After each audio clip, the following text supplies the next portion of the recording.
Coming up on the bench, Syracuse got national attention, but not from Joe Lunardi. SU had the blockout noise from Draymond Green's Twitter and Jim Boeheim's game-long party. Did the Hall of Famer have a stress-free celebration? 5 straight wins. Could it get any better than this for Syracuse women's basketball? The Orange were rolling heading into a clash with Duke, but the Blue Devils made the journey up to Central New York with some tricks up their sleeves. Find out if the Orange avoided an upset down the stretch of the regular season. Well, Deasia Fair never upsets the crowd. She's just climbing up leaderboards. But so is Joey Spallina. He did the same in a midweek matinee. Has Gary Gates' crew come to play a third of a way into their season? Our crew might need to hash it out, Tony Reale style. Find out what that means by joining us on the bench.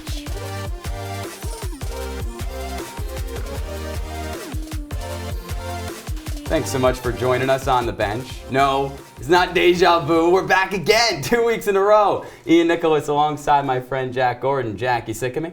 Yes, I always am, but I'm glad to be here back with you, Ian. Yeah, I'll get tired of you, but I still love you. You know who I can't get tired of? And I know you can't get tired of him because we just talked about him. We're going to talk about him later in the show, too. Joey Spallina. This guy is cracking records left and right, and you know this lacrosse team better than anybody. When did you know this guy was legit? I mean, he's always been a star, Ian. Like, he's kind of that prodigy type of guy that everybody knew by the time he was a little kid.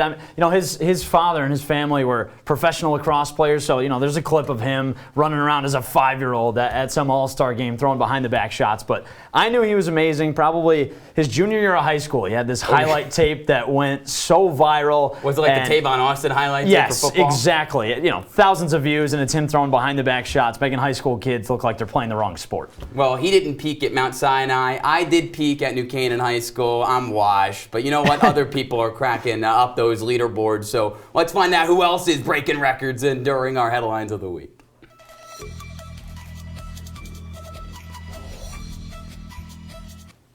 When Syracuse men's basketball played at NC State, the spotlight was on Chris Bell in the first half.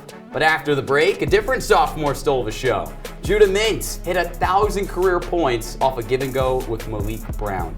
SU's Ford General needed only 4 to pass the millennium mark and got none of them in the first 20 minutes. Mintz scored all of his 15 points in the second stanza. Regardless, the guard accomplished the feat in 59 games, tied for the 7th fastest in program history. Making an appearance in our headlines for the 27th time is the legendary Deasia Fair. The 5th year moved into 5th on the all-time scoring list, surpassing Brittany Griner. Now, Fair is crushing records seemingly every week, and our Syracuse women's basketball reporter, Andrew Della Piana, has more on how she's gotten to this point. Fair on the right wing. Knives her way through the lane, puts up a shot, up the window and through. There it is, put Deasia Fair's name in the top 5. The guard is now 5th all-time in scoring in Division I women's college basketball history. Just a 5'5" guard that is now one of the best 5 scorers in Division I women's basketball history. Deasia Fair is the definition of heart over height, and despite being undersized, all she needed was a head coach that believed in her. Enter Felicia Leggett-Jack. There was nobody at her court. It was like, what in the world? Am I dreaming this? I mean, when God has a plan for you, he sets it up perfectly. And so it wasn't a lot of competition. It was just me and a couple other cats that was watching other people, and they didn't really see how significant she can be. I don't look at size. I don't look at race. I don't look at rich or poor. I look at, can they play for me? And I knew she was tough. And that summer, I kept looking around and saying, this how the bleachers were. Me and by myself, or me and Coach Sharkey, and we just would giggle like, we can't ready to win the MAC championship again, man. And it was no fight. In her 3 years at Buffalo, Fair put together an incredible resume, including that MAC championship. She left Western New York as the program's all-time leading scorer with over 2,000 points. Fair would follow FLJ to Syracuse in 2022 and continues to define the odds. Starting from, coming from Rochester, it's not the easiest place, to, get out of, and to start from there and be able to prove everyone that doubted me before I got here, to prove them wrong that there's always like another side, and that no matter what, if you keep working, you'll reach it. Andrew Del Piano, Citrus TV. Ian, there's no doubt De'Asia Fair has been fantastic. 5th all-time in scoring, but there's some people out there saying that, yeah, it's taken her 5 years to do this. What do you think on that topic? Well, they're right, but they obviously don't look at the stat total games played because, yeah, some people thought De'Asia would hit the milestone against Duke. She doesn't. It takes her 1 more game, but still only 3 or 4 more games than Brittany Griner did it in. So, sure, if you want to hold that against De'Asia Fair, go at it. But this was really a legitimate record for the top player on Syracuse. As Fair writes her story, get what I did there? Oh my God. Syracuse men's basketball had a chance to edit its narrative. The theme of SU's season has been inconsistency. One game, the Orange knock off a top 10 opponent. The next, the 'Cuse came up short to a sub-500 team. With a loss at Georgia Tech still fresh, was SU due to rebound in a Raleigh? Well, yeah, they got a really good chance to. They're 6-2 this season when coming off a loss. That's the only thing Red Autry's team does do consistently. And they also beat NC State consistently. 6 straight wins against the Pack. In ACC play, Chris Bell's been pretty consistent, but this was just on a loop. I mean, what are you gonna do when Klay Thompson 2.0, at least according to Draymond Green, makes 8 threes in the first half? Both these teams were drilling it. DJ Horn, this team lost this game potentially, but he still puts up 32 in the matchup. Chris Bell, he can make more than just corner threes. He shows his range from the top of the arc, but DJ Burns, nah, DJ Horn. Give me these DJ Horn highlights all day, every day. And give me that. Quadir Copeland shot out of a cannon. JJ Starling passing the ball. Role players doing things they usually don't do for Syracuse. Syracuse a sizable lead in the first half, even though DJ Horn doing everything in his power to keep it close. But when JJ Starling and Chris Bell are shooting the way they are in ACC play for Syracuse, another sidestep hezzy from Chris Bell. The Orange lead by 15 at the break. This is the 2nd game in a row Syracuse has led at the break. But Chris Bell vanished in the second half, and Judah Mintz said, I'm him. It's time for me to reestablish myself. I hear everybody calling me a ball hog. It's time for me to take over, because he's not a ball hog. He's a star. Just like Quadir Copeland in this game. 25 points, a career high for Copeland, but DJ Horn wasn't going to let this one slip away. NC State pulls all the way within 3, 7 minutes to go, and then you knew I was bringing him up earlier. Here's the big man, DJ Burns, all 270 of them, getting it down low. Judah Mintz, he's a little quicker, a little more agile, shows the float game off the glass. 1-point lead for the Orange, 3 minutes left. And then free throw merchant Judah Mintz gets it done at the charity stripe where he was 8 for 8. And Quadir Copeland stands on business, chirps the Raleigh crowd. Syracuse wins. And yes, I know Draymond Green Jack was tweeting about Chris Bell, but Quadir Copeland, what a game. Ian, I think first of all, you got to get off of Twitter. I mean, you're standing on business. You're talking Twitter, about Draymond X, Green. whatever you want to call it. But no, you're 100% right. Quadir Copeland was incredible in this game, and I think in large part because of Chris Bell. He helped space the floor, really allowed Quadir Copeland to free up space in the lane, and he really took advantage. 25 points was certainly very impressive. So from Raleigh back to Central New York, this past Saturday, Syracuse honored its greatest coach with Jim Boeheim Day. The legendary coach was honored with a banner in several ceremonies after the game. He was also treated to one of the best seats in the house for SU and Notre Dame. The Irish come into this one as cellar dwellers in the ACC, but they sure didn't play like it. Notre Dame well below 500 in conference. Syracuse battling to stay afloat. Jim Boeheim and 25,000 of his friends on hand. Biggest crowd of the year, and they got a show. How about Kerry Booth starting it off, shaking the room right away, tied up at 7, 4 minutes in. After that, whole lot of Syracuse from there. Judah Mintz steal and score kickstarted an 18-3 SU run. Just overall big day for the backcourt, including JJ Starships were meant to fly. Wait, yeah, you're right. 14 points. Now, on the other end, is that Jack Harlow? Is it Woody Harrelson? No, it's J.R. Knesny, and he can jump. But the Orange, they were cooking on offense. J.J. Starling hits this too, makes it 49-20. Biggest lead of the game. Julian Roper, he wants something else. 9-point stretch for Notre Dame to end the half. little bit of foreshadowing there. They had a solid run, and it carried over. Here's a steal from Marcus Burton, getting the cookies on Judah Mintz. The pass ahead finds Braden Shrewsbury for three. 54-37 ND, clawing its way back. Big reason why. Tay Davis, clear for landing. Boom! The liftoff and the slam. Syracuse only leading by 10, 5 minutes left, but Quadir Copeland says, I see you, Chris Bell. No look, hits him for three. 14-point lead. They stretch it again, but not for long. Braden Shrewsbury hits this three. 7-point game, 9.5 to go. But here's the big body. Down low, Keba Jai, only a 4-point game now with 8 to go. But Chris Bell, he was hitting threes in bunches. Stretches the lead back to 7. And like I mentioned, Shrewsbury, he caught fire like Katniss Everdeen. 18 points, 6 threes in the second half. He was incredible, but still a single-digit game. Starling goes up for this one. Malik Brown's right there for the putback. Go-to guy. But remember that guy from earlier? Yeah, he did that thing again. He's going off. Braden Shrewsbury, only a 6-point game. So is Syracuse going to blow it on Boeheim Day? Julian Roper would love that to happen, but not enough. 88-85. The Orange narrowly escaped the Irish. Singing pop culture references? Jack, stealing a tape out of my book. Good job. But imagine how awkward it would have been if Boeheim and that whole ceremony, it would have been awful if Micah Shrewsbury's squad completed that comeback. But Syracuse had to honor another icon, honored tonight in the home finale against Virginia Tech. The great Munir Hima. The big man was the only Orange to be recognized on senior night, and he didn't play. Come on, Coach Autry. You got to play him on senior night.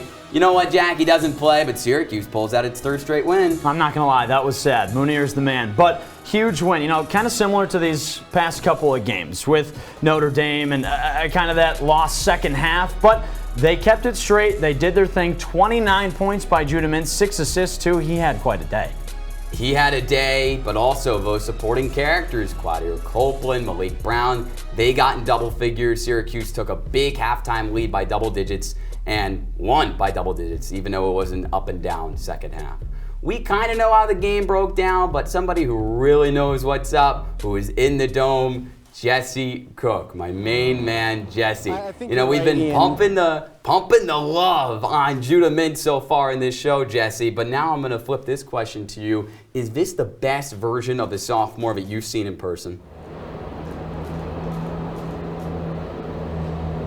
I think you're right, Ian. This was the best that we've seen from Judah Mintz. He scored more points. He dropped 33 against LSU about 3 months ago at the beginning of the season. But this was more about what he didn't do. He didn't hog the ball. He didn't take contested shots. He didn't play hero ball. This was the first time in 2 weeks that Mintz hit more than half of his field goals. This was the first time in more than 3 weeks that Mintz dished 6 assists. 6 helpers is not a lot for a point guard. Your job is usually to distribute the ball. After the game, head coach Adrian Autry said that Mintz is someone who can be that guy who just shoulders the load for the team, but I think he found it a lot easier to be that guy when he trusted his teammates. He still scored 29 points, and he still got it done inside.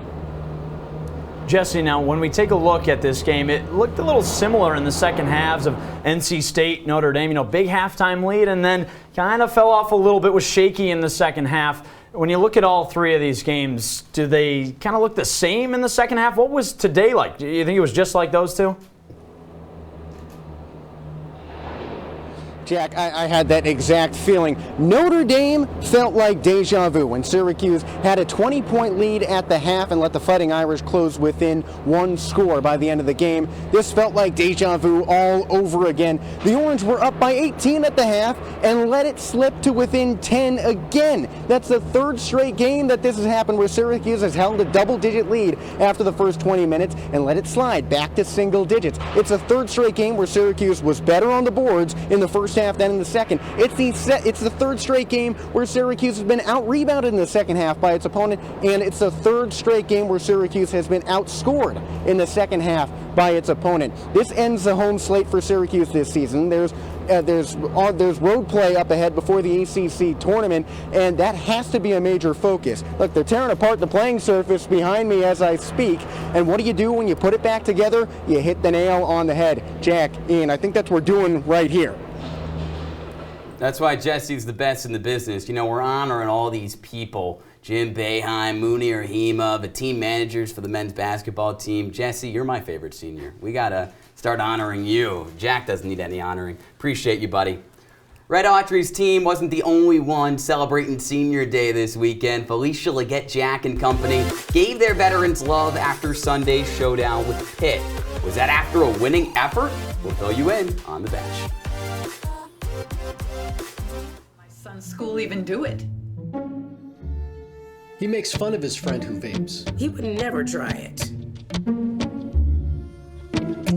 She's into soccer. She's on the honor roll. She's just not the type. No way. No way. No way. No way, my kid would never vape. Get your head out of the cloud. Today, nearly 8,000 kids will start vaping. Maybe even yours. Learn about the dangers at talkaboutvaping.org. Well, Thomas, you've got pre-diabetes. But with more exercise and a change in diet, it can be reversed.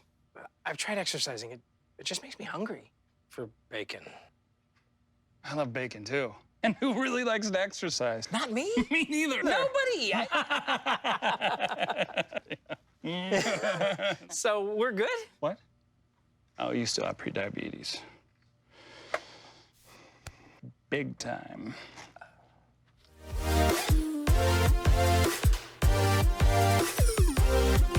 Welcome back to On the Bench. Ian Nicholas alongside Jack Gordon. We're going to talk a little women's basketball against Duke, but first, some big news in college basketball this week. Duke, court storming, lost to Wake Forest. Your thoughts on court storming? I love it. I mean, it separates college sports from the pros, right? It's natural. It's fans going crazy. So I love it. I know there's some dangers right now. I think you can work your way around it with some regulations. Yeah, Kyle Filipowski doesn't like it. And Cameron Indoor fans don't look like they've seen. Duke loses in men's over the weekend to Wake. And the women, they lost to Notre Dame on Monday. These Cameron crazies disappointed for the second time in 3 days. Duke women's hoops, they dropped the game to the number 16 team in the country in the Fighting Irish, and then 3 days later, the number 17 team in the country, Syracuse, was licking its chops. On their home court, SU could match its most wins in a regular season history. Could is the big word. And Duke, not a team to sleep on, 18 spots higher than the Orange in the net rankings. And their 6'6" center, Kennedy Brown, wins the opening tip. The Asia Fair needs 26 points to move into fifth all-time in women's college basketball history, but she's a point guard. Elena Rice with the Euro step move in transition as Syracuse ties it up at 8 early. But there's that 6'6" center, Kennedy Brown. You should probably mark her down low because Duke leads by a point. Their point guard's name, Taina Mayer. That's unfair. Don't leave her open in the corner. This is pretty unfair too. Nobody can defend the Asia Fair on the pull-up jumpers. She's shooting 40% from there on the year, but she only had 6 points in the first half. Meanwhile, Syracuse only had 6 points in the whole second quarter. And Duke is doubling up the Orange. Despite the heroics of DeAsia, who finishes with over 20 points in this game, she was wildly inefficient, shooting around 20% on the game. She needed a little bit of a shooter's touch there just to make sure that it falls, but the Orange still down by 13 and still down big time on the glass. Syracuse, one of the best rebounding teams in the conference,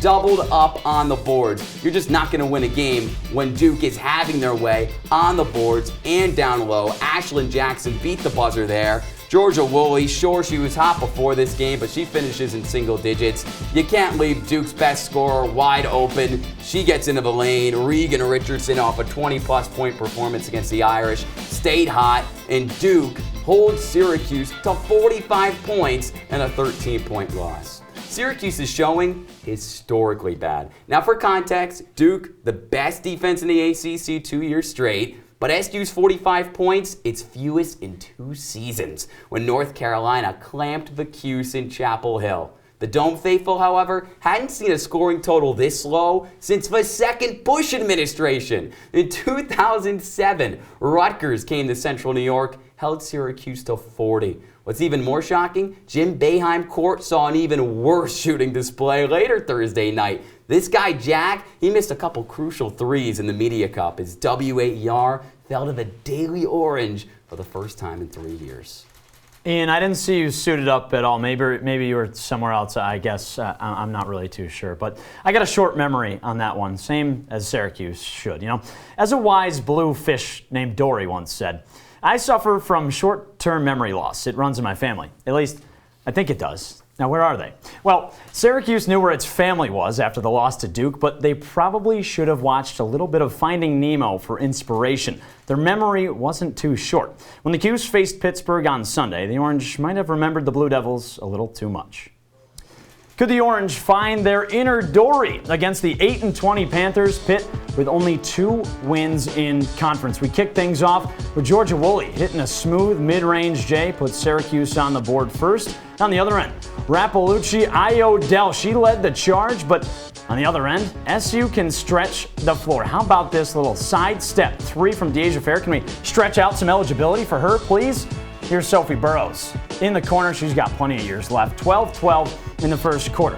On the other end, they can stretch the floor too. Bella Perkins from way downtown. 19-15 Pitt in the second. And trading blows back and forth. When in doubt, just let it fly, Georgia Woolley. 1-point lead for the 'Cuse. And here's Deasia Fair. This lay-in put her 5th all-time in scoring, but no time to relish in the moment. 30-25 Pitt at the half. The Orange have some work to do. Sophie Burrows putting in that work. She had 3 threes. Hadn't done that in over a month. Pitt still on top. Here's Aaron Battle coast to coast. 6-point lead for the Panthers. They are rolling thanks in large part to Leah Chu King. She had 29 points, 10-point Pitt lead. But how about the queen of the fourth? She makes it a 4-point game. Burrows from the mid-range now, 51-49, halfway through the fourth. Alyssa Latham on this layup right here, gets the rebound. She does it again. A nice and one to keep it tight. How about right here? Deasia Fair, there she goes. Queen of the fourth, doing it once again. The Orange come out on top by 10, and they get it done. All right, Ian, we got to talk about the ACC tournament. Syracuse currently slotted as a 2 seed, but it doesn't look like they'd love who their opponent could be. Right, you get a double bye in the tourney for the 2nd time ever in the ACC, but you match up with Duke again if they get by UVA or Wake Forest? It was awful. I explained it for like half a minute. You do not want to see Kara Lawson's team a 2nd time. Late in the season for Syracuse women's basketball, but out on the field. Syracuse women's lacrosse and the men's side, they've got some work to do before we get to tourney time. We'll talk plenty of lax coming up right after the break. Here we go. My prompter disappeared. We're going to go out there in the rain. You're going to get wet. All right, here we go.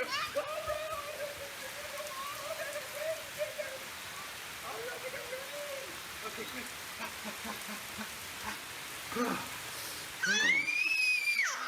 Oh, yeah, yes. So much fun. Mwah.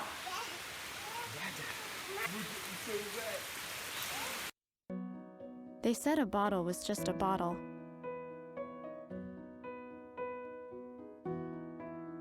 That no one would ever notice me.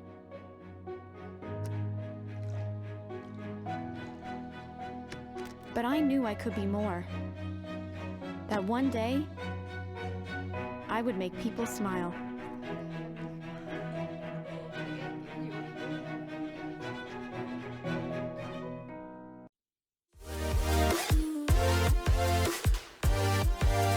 Welcome back to On the Bench. That's Ian Nicholas. I'm Jack Gordon. We're talking Syracuse women's lacrosse right now, Ian. It's so obvious this team just goes through a gauntlet every year. This year's no different at the start of the season. Right, you start with the reigning national champs, Northwestern. You played them back-to-back years in a row. You played Maryland, the best team in the sport. I mean, it didn't get any easier.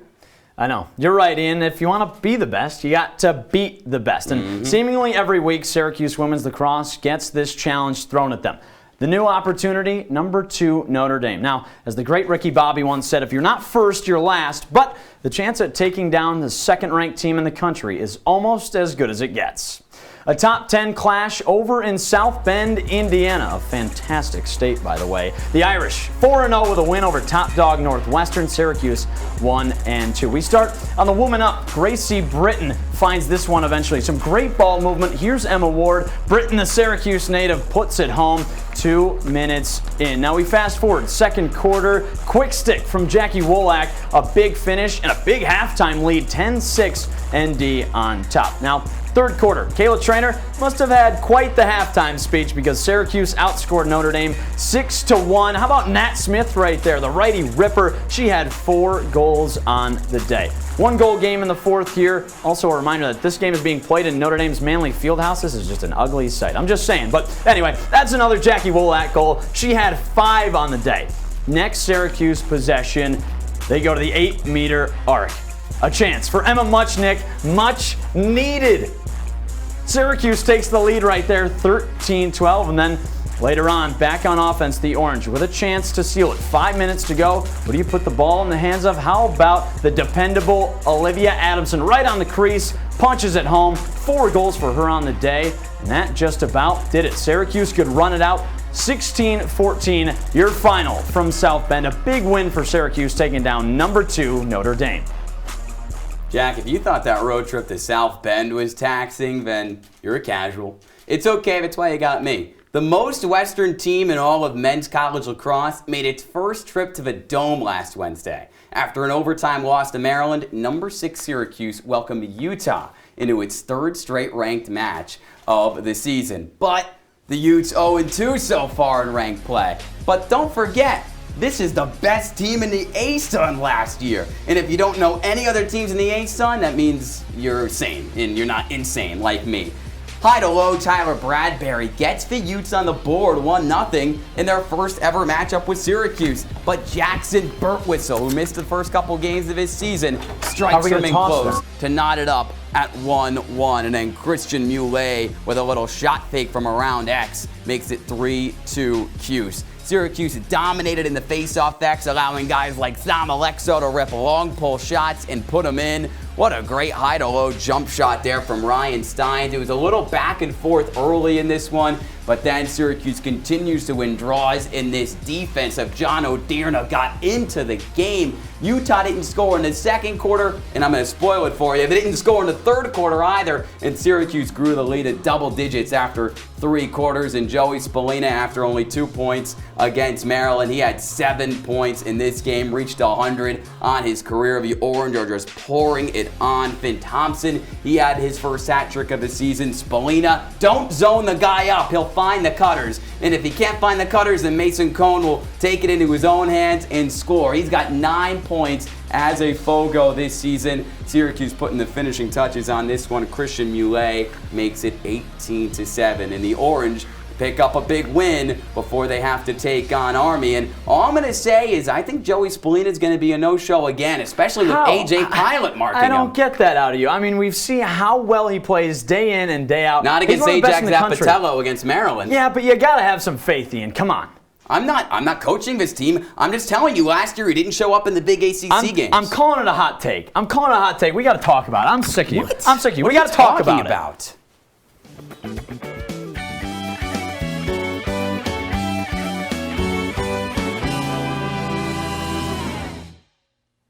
All right, if we want to do this the right way, we got to do it around the hill. If everyone wants to get their lacrosse takes heard, we'll do it the right way. We got 3 men's lacrosse beat reporters: Luke Burgess, Sam Corcoran, Adam Gotkin, and who let this guy in? We got Ian Nicholas, too, our fellow anchor, who's still got his tie on. These guys look a lot better than you today, Ian. Well, because I'm the only professional here, Jack. All these guys just think they can casually stroll in here and beat me. This is my show. I'm winning this thing. I don't know. We'll see. I'm the one that gets to decide that. We got 3 topics to go over, and for each one, I assign points to each one of these guys. So we'll start top left, Luke Burgess. I got to ask you, Luke, what is Joey Spallina's ceiling in 2024?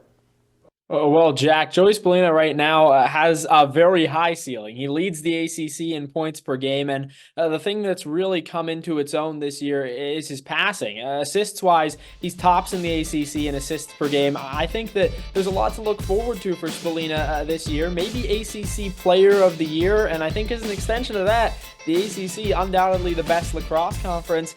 Maybe a Tewaaraton finalist? Who knows? I really think that the ceiling is high right now, though. He's shown that ability to play make that was not showcased so much last year.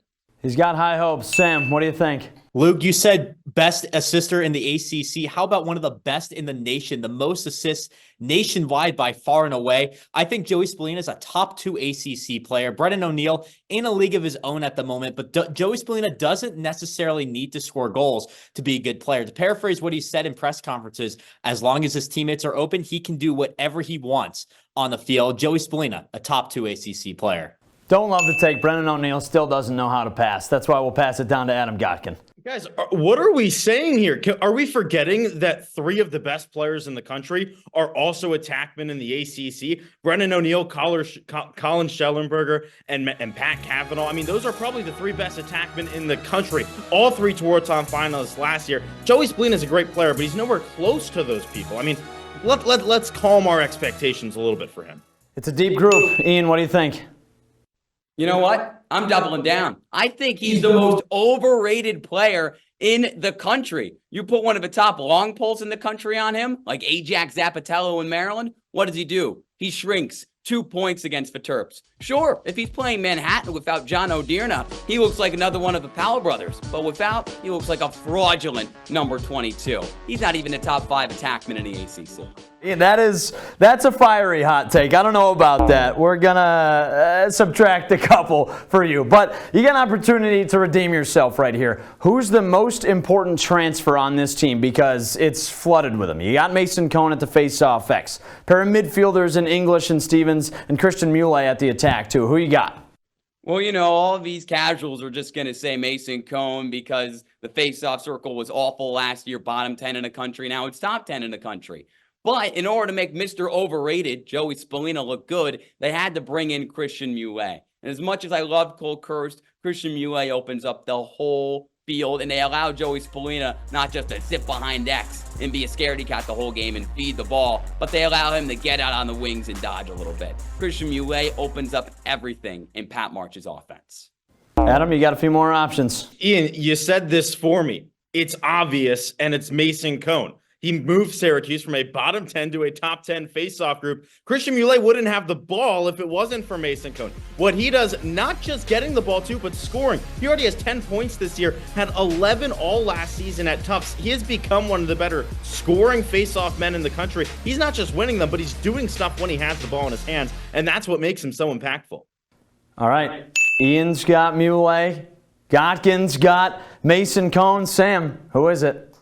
Ian, you said that the faceoffs don't really matter for Syracuse. They single-handedly have won the Utah and Maryland games thanks to Mason Cohn. Mason Cohn won the first 10 faceoffs against the Utes and only missed 1 against the Jaspers. It's a massive upgrade from Johnny Rachuza last season. And guess what? Christian Muley, 14 points. Mason Cohn right behind him with 10. He's doing everything for Syracuse so far. Got to take off points. Syracuse did not beat Maryland. Luke, who's the most important transfer on the team? Ian, you had the right guy, but for all the wrong reasons. Christian Muley has more goals than he has assists right now. Joey Spallina is the one setting him up, but he is the most important guy because he brings another level of dynamicness to the SU attack that it didn't have last year. And sure, you can say, well, they need the ball, but once you have the ball, you have to be able to score. And against the top teams, which is what the ACC is flooded with, there are 5 top 10 teams in the ACC right now. And I think that you just have to acknowledge that if Spallina is going to have success on offense, he needs a secondary guy who can come up big consistently. Muley is that guy. He's already got 14 points in just a couple games. Now, Luke, you talk about some of the top teams in the ACC. We got to talk about where Syracuse stacks amongst them because that's been the conversation year in and year out. You know, you got Notre Dame, Virginia, and Duke all in the top 5. Syracuse has been around there with North Carolina kind of on the outside, but there's a whole lot of lacrosse left to be played. What do you think is a realistic expectation for Syracuse in this 2024 season? Jack, I think a tournament win is a realistic expectation, and maybe this group is still young. There's a lot of raw talent, but we've seen continued high top 3 recruiting classes come in over the last 2 years. Obviously, Joey Spallina headlining that bunch. We've just kind of continued to harp on his effect, but this is a train that's not slowing down. The station is nowhere in sight because I think right now yeah, there's a development group there, but things are going to continue to develop and their talent is going to continue to flood in. So as of this year, yeah, a tournament win is possible. I think maybe top 3 in the ACC is also possible, but you got to hold your brakes on going any further than the quarterfinals. All right, tournament win. Not a bad expectation. Sam, what do you think? Not only are they going to get a tournament win, they're going to host a tournament game. That's how good Syracuse is. They proved against Maryland they can compete with the best teams in the nation. This is 100% an NCAA tournament team, and they don't even need to make the ACC tournament to do it. The ACC is the best conference in college lacrosse, 4 top 10 teams outside of North Carolina. This team can make the tournament. They don't necessarily have to do well in ACC play, and they'll still get a home game. I'm sorry, I get what you mean by don't have to do well in ACC play to get to the tournament. You said they're going to host. Can't give you that one, Sam. Adam, what do you got? I really believe in this Syracuse team, and that's because I think that this defense has a chance to be something special. We're just seeing the beginning of what this group can do. Billy Dwan has taken a massive leap. Riley Figueres has just played 5 games in his college career, and he's going to be tasked with guarding some of these teams' #1 guys. I think that with those two on the defensive end and Will Mark at net, we're talking Final Four with this Syracuse team. We've all said about Joey Spallina how he can be one of the best players in the country. We've talked about these transfers. I really think that there's no reason that the Final Four can't be the real possibility. I mean, if we're saying that they're at the level of the other ACC teams, then it has to be Final Four. Lofty expectations. It actually sounds like you believe in him, Adam. Ian, I know you're going to say something that's probably going to perturb me, but I'll let you do it anyway. Ian, what are the expectations for this 2024 team? Well, if you have Syracuse adding another national championship to the mantle, then I guess you're perturbed, Jack. You must not be a fan of this team. So what? Maybe I'm not the highest on Joey Spallina, but that doesn't mean that the rest of the guys on that unit that made up the #1 recruiting class in the country a year ago aren't going to help get him there. Luke Roa looks sensational. Finn Thompson, he looks like he's shaking off a tough start. And Michael Leo, he got robbed in that goal against Maryland. That guy is the real deal. How have we gone this whole show without talking about these 2 players? Will Mark, Liam Entenmann, I'm sorry. You might not have a goalie on your tail to be the #1 goalie in the ACC. And Jake Stevens, when this guy's on the field, he's one of the best midfielders in the country. He's carrying Mason Cone in that faceoff X, winning those ground balls. Those 2 are going to help Syracuse win the whole thing. Okay, you know, I do like to hear that, but if you're a real ball knower, you know that Michael Leo was in the goal mouth, and I just got to say it right there, which means our best ball knower of the day. We had a few great ones, but Adam Gotkin, got to give it to you. Great work today. Everyone else, solid work. Sam, I could not believe you said Maryland won. Ian, outrageous takes out of you. Look, you put up a good effort, but that's all we got for Round the Hill, our first ever edition. Adam Gotkin takes home the crown, but we got a few more crowns to give up. Our Players of the Month. Stick around. We're right to it after the break. Are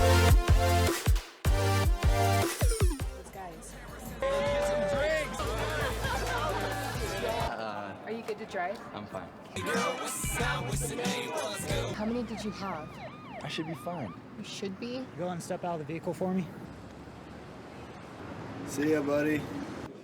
Good luck. So turns out, buzz driving and drunk driving, they're the same thing, and it costs around $10,000. So not worth it.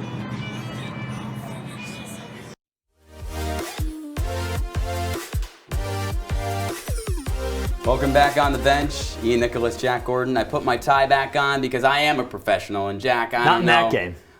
I thought I was a bit more of a ball knower than you gave me credit for, but we're going to talk about 5 athletes that know more ball than anybody on Syracuse's campus over the last month because they were our performers of the month. And we're unfortunately going to start with a player who isn't playing anymore, but when she was out on the ice for Syracuse women's ice hockey, Allie Kelly was doing everything in her power to make sure that Brittany Smith's squad made it to the CHA tournament. She set Syracuse's single-season saves record with 6 games to go. Her defense was not doing her any favors. Allie Kelly could be back next season. Her jersey and her name not honored on senior night, and they could really use her. Well, you know who else needs to be used? Well, J.J. Starling. That's our number 4 performer of the month. In February, he was just incredible. A completely different animal. 17 points a game, almost 50% from the field, 32% from 3. He improved so much. And I mean, this UNC game was really the story. 23 points. He was the star of the show. It was the biggest win of the month and of the season for Syracuse. And J.J. Starling's growth has just been so important for this team. He's taken them to a new level.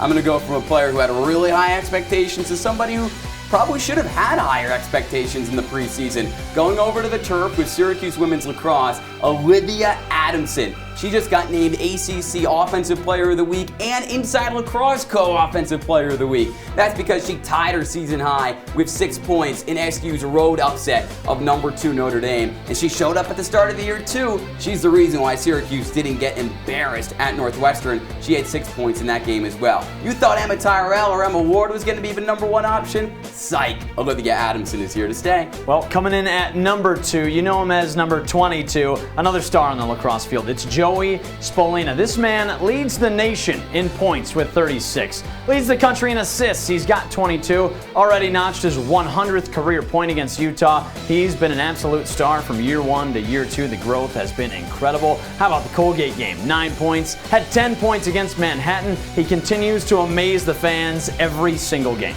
The question with Joey, though, like I said in Around the Hill, is he going to show up in the ACC games? He is a beast. But Deasia Fair, year 1 at Buffalo, year 5 at Syracuse, she is the number 1 performer of the month because she just does it all day, every day. It's like a bank, it's always open. She had 38 points at Boston College, 33 points at Virginia, and oh yeah, she passed for 6'10" great Brittany Griner for 5th most points in women's college basketball history at the Division I level. And I think, Jack, she could even get to number 4 before it's all said and done. I like that, Ian. I like this idea of Deasia Fair. Let's keep going with her then. Let's get right into our top plays because Deasia Fair, she's number 5. Always puts on a show. Let's take a peek at a fantastic shot from Deasia Fair at Virginia. You're going to see some unlimited range, as a wise man once said. Look at that deep 3 and 1. Knocked her down to her toes, and look at that. Just unlimited range. She is fantastic. A star that everybody knows and loves. That was me, the wise man, who said she had unlimited range. Huh. Yeah, that was an old call, too. Florida State, that's when the unlimited range became legit for Deasia Fair. We want to talk about some unlimited range. Waning moments of the first half against Manhattan. Mason Cohn rips it from 20 yards away. And there's my guy, Joey Spolina. Right place at the right time. Syracuse goes up double digits against the Jaspers and wins 16-3 in a bloodbath where Spolina had 10 points. All right, coming in at number 3, we're stinking in the lacrosse world, and we're going around the world. Take a look at Savannah Schweitzer right here. Around her left shoulder from the right side. It's not a behind the back. You got to look closely here, and around the world against Army, something you don't see often. Look at her flick it right around the side, bounce it right past the goalie. A phenomenal shot from Savannah Schweitzer. I don't know how many degrees you have to twist the stick around your back to pull off an around the worldie, but this 180 degrees. Quad Air Copeland, the steal on one end and the reverse jam on the other. What a game it was for Copeland. He was chirping the Wolfpack fans after the game, and he was probably saying some things you can't say on TV after this dunk because he was in his bag. Mac McClung, get out of the dunk contest. Quad Air, let's put you in. And Quad Air, that's the man right there, but the real number 1. Back on the lacrosse field, it's Christian Muley picking up this rebound. Whoop! Flicks it right behind the back. Are you kidding me, Chris? Long Island's very own. Look at this. Scoops up the rebound off the Sammy English shot. There's a reason this one's number 1. Really coming up clutch. He's not even looking at the dang goal. Would he take a page out of Joey Spolina's book, your guy? Hey, all I'm going to say, Joey, I love you. You're a great guy. You're a great player. Now let's prove it against Army. That should be a fun game. That will be an exciting one. I'm hyped for that one, you? I'm super excited. This is a chance for Gary Gait to pick up his signature win. You know what? He's left his mark on Syracuse lacrosse, Jack. He's already confirmed his legacy, Jack. You've confirmed yours, man. Thank you. Congratulations. I appreciate that. Great career for On the Bench. You're a really great dude. Everybody at this station loves you. It's because you're genuinely a fantastic guy, and it's your last show. We're going to miss you, dude. I appreciate that. I'm going to miss this, too. I mean, this station means a lot to me, and it's just so important that we can form relationships like this. We can put on an amazing show and give something to people that's fun to watch. I mean, we've done so many fun things, and I've enjoyed it every step of the way. I know. I'm stuck here for another year, and I'm going to be lost without you. I mean, this summer, lived with you. You showed me how mature you were, how wise you were, but you got that silly, goofy side. Always. You're one of the most well-rounded people I know. So what? Maybe you don't know your way around editing, but you know your way around this show. Jack Gordon, Ian Nicholas, see you, dude. And I'll see you now on these images of the week. An afternoon centered around Syracuse's past. The Orange of the present try to get on a late season roll. It's Jim Boeheim Day inside the Dome with the Fighting Irish of Notre Dame in town looking to play spoiler. Kick out near side, intercepted by Mintz. One-on-one the other way. Euro step, scoop shot in, and the foul. On the hash mark, Mintz shot clock down to 5. Fires a 3 and hits it.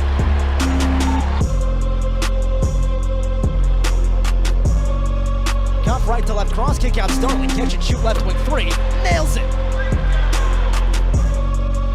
Moving right to left, Copeland 2 steps down the lane, throws it up with the left, gets it to go, and the foul. Mintz at the left wing, couple of slow dribbles, kicks up top to Starling, driving down low, throws up a righty floater and hits it. Back to double digits, 10-point game. Zeros on the clock, and Syracuse wins 88-85.